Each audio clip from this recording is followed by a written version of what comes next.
This is the Bryan Hyde Show. Well, hello there, and welcome to the show. I know it's going to be a good week when there is so much interesting stuff to discuss that I'm chomping at the bit for my friend Eric Peters to join me, which he does today. Eric, seriously, I swear this segment is going to become just you and I going, dude, can you believe this is going? Can you believe that? There's a lot of moving targets all around us today. Oh, yeah, absolutely. Now, I know you're feeling a little under the weather, but yet I detect the note of great enthusiasm and optimism in your voice, and people listening can probably detect it in mine as well. I'm actually positively gleeful about the things that are developing. Okay, so let me ask you, what's at the top of your list of things that you're finding positive? What would you say? I think the big one is the announcement yesterday by Florida's Governor, Ron DeSantis, that he wants to abolish the property tax in the state. And that's epical. That's something that, as far as I know, has not even been suggested by a politician of his stature in my lifetime. In other words, in the past 50 years, such a thing has not been suggested. And this is wonderful news. It is literally revolutionary news, because I believe, and I have argued for many years, that the property tax is the linchpin of probably most, if not all, of the evil that afflicts the average person. I think it's far worse than the income tax, because it has turned us all into serfs. What's a serf? A serf is a person who owns nothing, including his house. We're allowed the fiction of owning a house, even if you pay it off, but you have to pay rent to the government, don't you? Absolutely. Very much as a serf, back in the Middle Ages, was obliged to pay the lord of the manor, a portion of whatever he earned in order to not be evicted from the plot of land that he was allowed to inhabit. So I'm very heartened by this, because it could spread. Remember, Florida was the first state to go against the mask mandates. And by doing that, it greatly accelerated the taking off of the masks nationally. And I think people are oppressed and sick of this property tax stuff too, because it's open-ended. It just doesn't stop. And it amounts to an unrealized capital gains tax on your property. They say your house is worth 3 times what it was when you purchased it somehow, even though it hasn't put any money in your pocket. It just becomes the excuse for them to take money out of your pocket to fund their endless extravagant services, which they never have to rein in, because after all, they can just continue to jack up your property tax to make you pay for it. Now, Eric, they would never squander our money on things that weren't in our best interest. And if they tried, the media would tell us, I'm sure. Well, sure. And all you have to do is go down to your local county seat to see the perpetuity of that. I think you and I talked a little bit about this last week. In my own little rural county, which is a one-stoplight southern county out in the boonies somewhere, they had to go out and buy a half a dozen brand new Ford Explorer cop cars. And they're not cars, they're SUVs. And, each one of these things costs close to $50,000. And so it's like, well, where'd the money come from? You look at your assessment letter. That's where it came from. And look at how nice and posh their offices have become. And they just have this unbelievably arrogant idea that, it's our job to just pay for whatever they say they need, and then have the gall to tell us, well, we're just providing services. That's all, it's just a service, as opposed to a gun being put in your face and saying, if you don't pay, we're going to kick you out of your house. Well, and this is actually, I think, a great place to segue into, we're starting to see that a lot of what government does, particularly at the federal level, is It's really just, it's extortion. I mean, the government that's supposed to be protecting our inalienable rights and making sure that we are secure in those rights has instead turned into a giant extractive industry that is there to, it's there to commit legal plunder and enrich its participants and its, close allies at the expense of everybody it's allegedly protecting.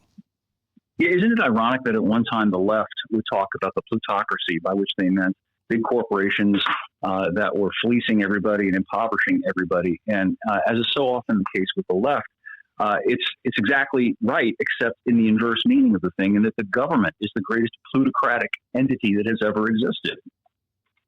Yep. It's good to see the mask coming off, though. And I think, in relating to the property tax issue, there is hope that I have hope that people may finally start to see what the nature of government really is. And I'm paraphrasing George Washington. It's not reason. It's not eloquence.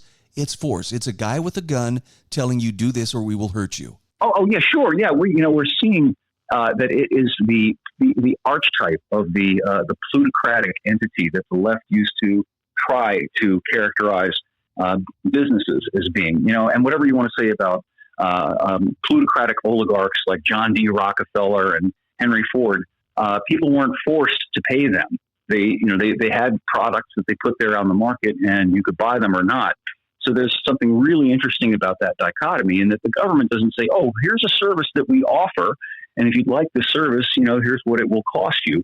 They stick a gun in your face and tell you what you're going to pay for the service they insist you're going to have, whether you want it, use it, or like it or not. Well, I really hold out hope that what is happening a la Doge and, just basically Trump's juggernaut first month, I really hope that this momentum will continue to carry. There's a lot of very positive stuff that's happening. One of the things that I'm actually kind of encouraged on is, this email that was sent out telling these federal employees, hey, respond, give us 5 points. A lot of people, you wouldn't believe the sob stories that were all over the news yesterday. Oh, these poor picked on, this is so demoralizing. And yet no one wants to ask the question, at least on the media side, of, but is there actual productive work being done? Or is this just a grift that we're supposed to play along with because, public servants? Sure. How hard can it possibly be? Would you have any difficulty describing in say 5 minutes what you do every morning when you get up? Not a bit of a problem. Nor I either. And to your other point, I'm very heartened that Trump is striking fast and hard. That's an important strategic and tactical principle that I learned from reading about military campaigns. When you have the initiative and you've got your opponent on his heels, that's when you knock him down. And if he's your enemy, that's when you end him. And I think Trump actually understands it this time and is doing it. I was very happy to see Kash Patel confirmed as the FBI director. And even more delicious, Dan Bongino is now going to be the deputy director. And I think that's causing earthquakes in D.C. Yeah, that one, Dan Bongino, for those who don't know, I think he's written at least 3 books that have very clearly chronicled many of the crimes that were committed against the first Trump administration. And to have him second in charge at the FBI, I'm suspicious of the FBI just as a general rule, but if you were going to have somebody in charge between him and Kash Patel, I think we might actually see some indictments and criminal prosecutions. We might. One of the most explosive, and I use that word deliberately, revelations is the pipe bomb thing that happened back in January of 2021, which was the linchpin of the quote-unquote conspiracy theory that whole event, the whole so-called insurrection, was a contrived event to frame Trump and anybody who dared to support him as an insurrectionist threat to our democracy. And it seems likely to me that Bongino is going to spill all the beans about that. Well, it's fun to watch the panic, but at the same time, it's a little bit sobering because, when people are panicked, when they're cornered, that's when rats are their most dangerous. Yeah, you probably caught the news item the other day. Trump had sent an envoy, I can't remember, I think it was the new Treasury Secretary, down to Kyiv to talk to that odious little dictator, Zelensky. And apparently, Zelensky had a hissy fit and was stomping and yelling that anybody would dare to question the limitless spigot of aid to keep his regime afloat. And that's an example of what happens when these people feel threatened, and God only knows what they might do now that they feel threatened. So I'd like to get your take on some of the recent shifts here.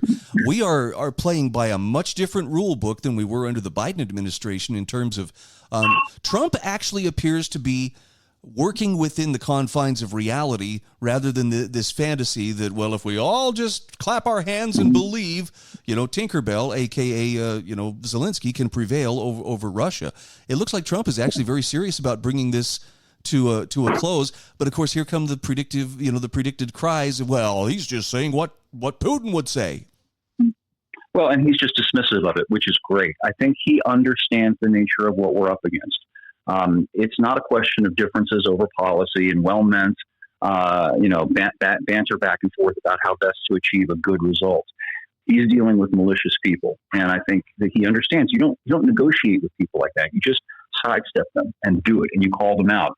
Really good example of that was the other day at that White House. What was the dinner or press conference where he publicly called out the governor of Maine for her supporting of this evil, vile stuff about allowing boys and men to compete in sports with girls and women. Yep, it is really refreshing And it's been kind of fun. I spend a lot of time with my mom right now because she needs the help, and often her habit is she watches CBS Evening News. That's just part of her routine, which means she has a very distorted view on the world because it's coming to her through the lens of what the pharmaceutical companies who are paying the bills for CBS News, want her to know. But it's great to be able to sit and clarify for her. There's something here they're not telling us. And I encourage anybody, if you know people who are, how can I put this, truth curious, this is a great opportunity to, don't drown them, don't give them the deluge of truth. But if you see somebody who's starting to ask questions, man, be a resource of information for them. Yep. And I think the most powerful weapon in our arsenal is simply that these people on the other side went completely off the rails. Back to this business about the boys and girls sports. That's just crazy. You don't have to be a right-wing conservative or a libertarian to go, that sounds like a really terrible idea, to put a guy who's twice the size and twice the strength of a girl in a physical situation where he's going to hurt the girl. And not only that, it's going to degrade the girl, and it's going to rob the girl of her opportunity to compete and excel in her sport. It's just a straightforward wrong thing. And by pushing that sort of stuff, I think the left has ruined itself, and I'm cackling with glee over that.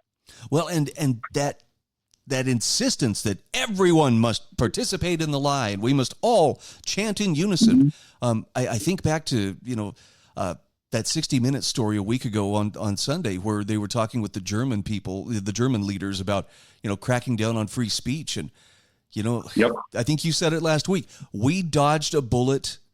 Not by much. I think, and I'm talking about, the Butler, Pennsylvania rally, about an eighth of an inch. We dodged having an outcome like that. Yeah, they've lost the moral ground on so many issues, whether it's the issue of racism, whether it's the issue of women's rights. People see through it. It was one thing when women were excluded and marginalized. That's not the case now. We're talking actually, ironically enough, about protecting women and girls in the case of this business of putting quote unquote trans men into competition with them. And the same with regard to racism. Nobody's hating on black people. We're hating on policies that are racist because they say that, the color of your skin determines whether you get the job or not. All of these bleats and catcalls that the left has used so effectively for the past 50 years, I think, are really losing their force. And again, I'm almost clicking my heels like Dorothy in happiness over that. No, I agree. This doesn't absolve us of personal responsibility, though, and I know you would agree with this. We all have heavy lifting, where we're standing. We all have to do our part to make sure that we're as self-reliant and clear thinking as possible. But that job is becoming a lot easier thanks to Leviathan's foot being taken off the back of our necks. Totally, reality is reasserting itself in a revolutionary way. I think the tide goes in and the tide goes out, and we experienced so much trauma and so much compounding trauma during the 4 years of the Biden regime that people are now kind of shaking their head and going, "Oh my gosh," and awakening to what's been done, and they're getting angry about it, and they've had enough of it, and they're not going to put up with it anymore. Well, I'm very hopeful that this tide is going to turn, but it's clear that the swamp creatures are, they're saying out loud stuff that they shouldn't. I don't know if you caught. Did you hear Dan Crenshaw's comments about Tucker Carlson?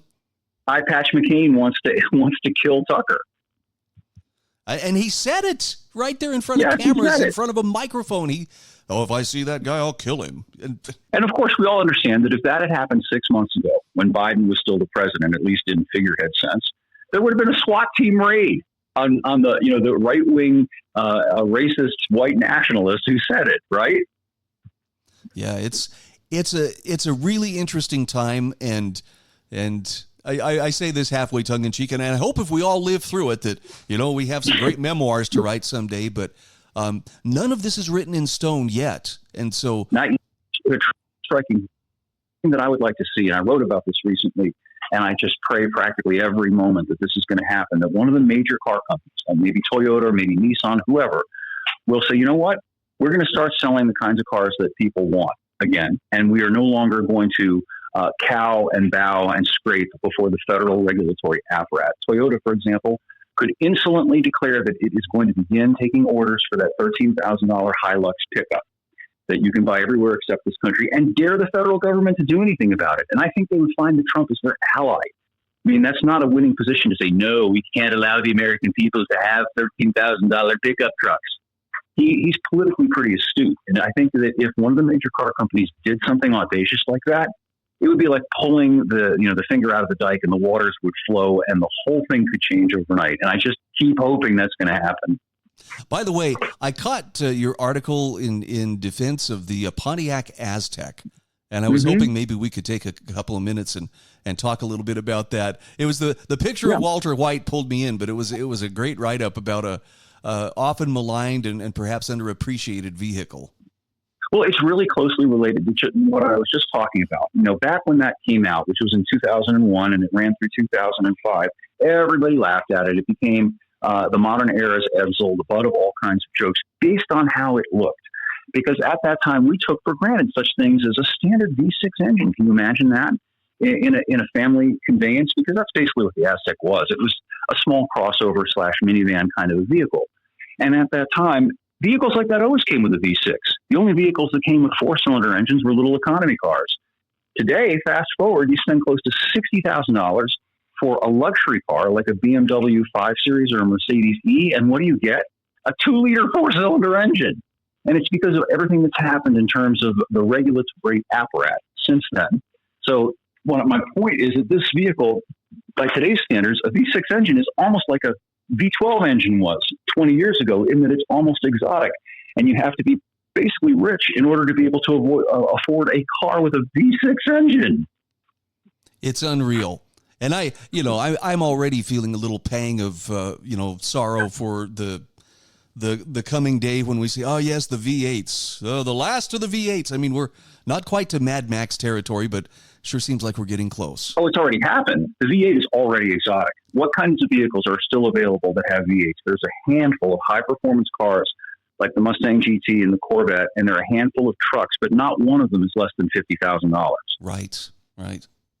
So it's effectively already a rich man's plaything, whereas at one time, heck, my high school parking lot was full of cars with V8 engines, and those were driven by 16 and 17-year-old kids. Well, I was telling Eric off the air, I had to put a sizable amount of money into my 2003 Chevy Tahoe. And my wife was not happy about that. When she found out how much it was going to cost to repair, what needed to be repaired, she was like, why would we put that much money into it? And I'm just like, because it's a V8 and it's paid for and it's worth it. I'll keep that thing running as long as I can. Well, it was a smart move financially because, it's difficult to come up with $1,800 all of a sudden, especially when you don't expect it. And that's what lulls people into the regular and predictable $700 monthly car payment. So, which is smarter, to go ahead and put a little money aside, $1,500, let's say, just put it in your emergency fund so that it's there when inevitably with an old vehicle, something comes up and you have to spend a little money on it. And then enjoy the fact that you're spending $0 every month on a monthly car payment. Exactly. And I feel the pain. I'm not, how did I see it put earlier? Somebody talked about, I want to be rich enough that I don't have to watch YouTube videos when something breaks. I'm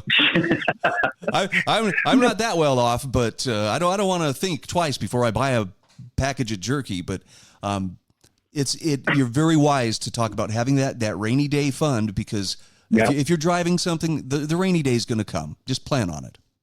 Well, sure. And just factor out the difference between, just in the course of about a year, in the case of your expense, you're looking at about $120 a month over 12 months to pay for that expense. What kind of a car could you get for $120 a month? And, the longer you own the vehicle, that gets amortized down even further. So let's say you go 2 or 3 years without another significant expense. So over 3 years, you had to put $1,800 in the car, which is what, $70 a month, something ridiculous like that. It's essentially a zero expense. Well, are there any vehicles that you have tested recently that you'd like to tell us about, before we wrap things up for the day? Well, yeah, I actually am in the midst of test driving the Subaru WRX, which is such an antidote to all of the crossovers that I've been driving lately. And for two reasons, chiefly. It's not so much that it's got a powerful engine. It's that it comes standard with a manual transmission and a manual pull-up emergency brake. Good luck trying to find two of those things, let alone even one of those things, in practically any other new car that's available on the road today. No, that's, wow. Sorry, this is the teenage boy in me going, all right, so you can do your bootlegger U-turns properly. Thank That's goodness. right. You have a high degree of physical control over the vehicle as opposed to all of this electronic control, which just constantly tries to parent your driving, control your driving, and makes a car into an appliance. You know, this is a car that makes you smile. I find I don't even need to listen to the radio because I'm enjoying the experience of driving the car, and that keeps my mind occupied rather than listening to some, vacuous program on the radio. And I've never driven a WRX, but I'm curious. I hear that the power curve is pretty impressive.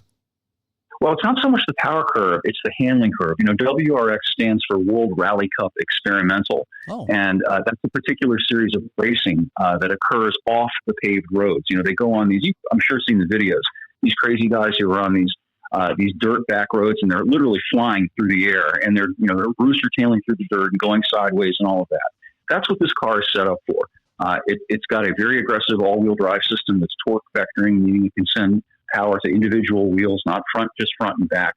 And it's designed to just be incredibly tenacious. And one of the neat things about it is that it's comparable in terms of performance to something like a Mustang GT. But unlike a Mustang GT or any rear-wheel drive performance car, this is also a snow car. I had no problem driving that WRX when we got the snowstorm the other day because it's designed for that kind of work. Well, I've just heard that they have some pretty impressive acceleration, and having never driven one, I just have had to take people's word for it. But trust me when I say I'd like to find out. It gets to 60 in about 5 seconds, which is everything's relative, isn't it? Right. When you and I were in high school, that was supercar performance, and it's still very good performance, but that level of performance has become kind of yawn because there's so many cars now that are that quicker, and most boring family crossovers will get to 60 in about 7 seconds. So it's not that much of a difference. The difference is in terms of how you have such physical interactivity with the vehicle. And, you just shifting the gears and hearing that little Boxer 4 rev, the sounds that it makes and the way the pitch in your ear relative to the movement of your foot and your hand, that's something you just don't get with a car that has an automatic and you just push on the accelerator pedal and it goes. Beautifully said. Eric, thank you so much for your time. It's always great to sit down with you and make sense of what's happening. And clink, here's to another great week ahead of us. Looking forward to it. Thanks, Brian. All right. Again, that's Eric Peters with ericpetersautos.com. There's a link in my show notes that will take you right to his website. You can check out my show notes at thebryanhydeshow.com. You're looking for February 25th, 2025. This is The Bryan Hyde Show.